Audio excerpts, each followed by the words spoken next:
ഓണമല്ലേ, ഓണത്തിന് അത്തപ്പൂ ഇടണ്ടേ? നമുക്ക് കാടുകളെല്ലാം വെട്ടി തെളിച്ച് ഇവിടെ 5-6 ചെണ്ടുമല്ലി നട്ടാലോ? ഭയങ്കര കാടും പോച്ചയും, മഴ പെയ്തപ്പോഴത്തേക്ക് പോച്ചയങ്ങ് കയറി എല്ലാം വെട്ടിപ്പിടിച്ച് കളയാം. കണ്ടില്ലേ, നല്ല പോച്ചയെല്ലാം വാരി എഴുത്ത് കളഞ്ഞ് ഇവിടൊക്കെ തടം കൊത്താം. ഇവിടെ 5-6 വേസ്റ്റ് മരങ്ങൾ നിൽക്കുന്നു, അതെല്ലാം വെട്ടിമുറിച്ച് കളഞ്ഞ്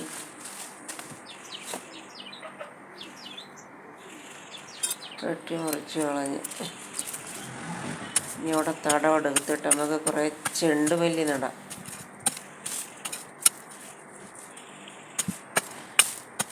കുഴിയെടുത്ത് ഭയങ്കര കട്ടി, വേറെ മഴ പെയ്തെങ്കിലും വെള്ളം കൊണ്ട് നനഞ്ഞില്ല അടിയൊന്നും.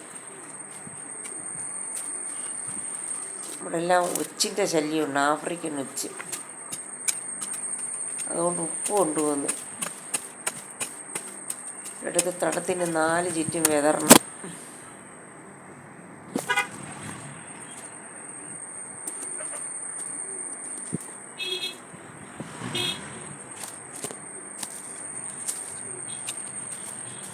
ഉപ്പ് വിതറി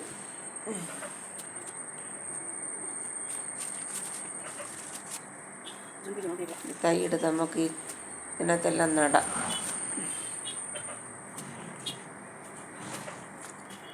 കുഴിയെടുത്ത് നട്ട് ഒന്ന് വേര് പിടിക്കട്ടെ.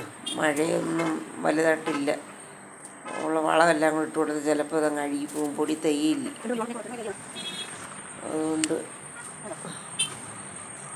തൈ നട്ട്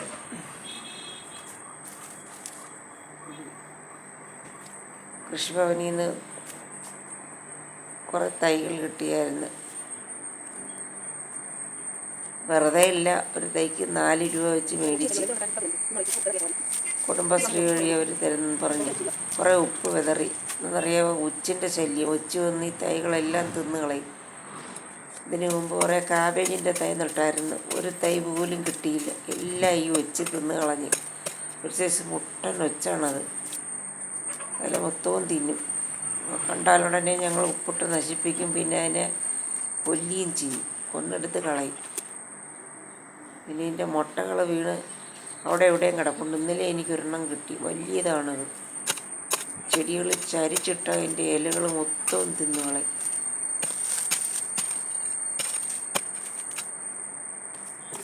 ഓരോ മുട്ടിലും ഓരോന്നും നടാം, വെള്ളം ഒഴിച്ച്. അടിയളോ ഒന്നുമില്ല, നല്ല കട്ടി കൊണ്ടിച്ചിട്ട് ഈർപ്പം ഇട്ടിട്ട് നടാം. എല്ലാത്തിനും നട്ട് ചെണ്ടുമല്ലി. ഓണത്തിന് അത്തപ്പൂക്കളിടാമെന്ന്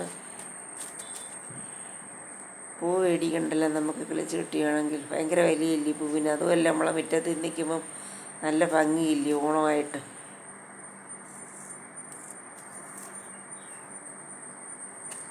നല്ല വളമൊക്കെ ഇട്ട് കൊടുത്താൽ ഇഷ്ടം പോലെ പൂ പിടിക്കും ഇതിനകത്ത്. ഞാൻ നട്ടിട്ടുണ്ട്, എനിക്കറിയാം അതിനെക്കുറിച്ച്.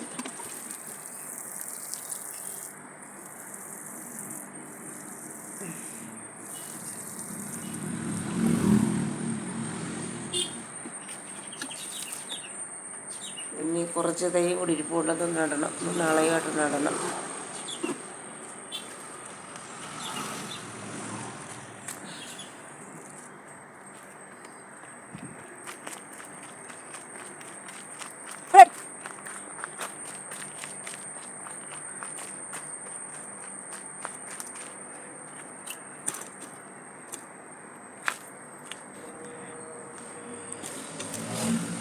ഇതിലൊക്കെ തീർന്നിനി തുണിയൊക്കെ കഴുകിയിട്ടത് ഉണങ്ങിയതെല്ലാം നുള്ളി പറിക്കൊണ്ട് കയറാം.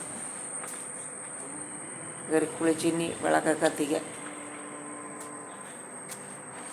ഇന്നത്തെ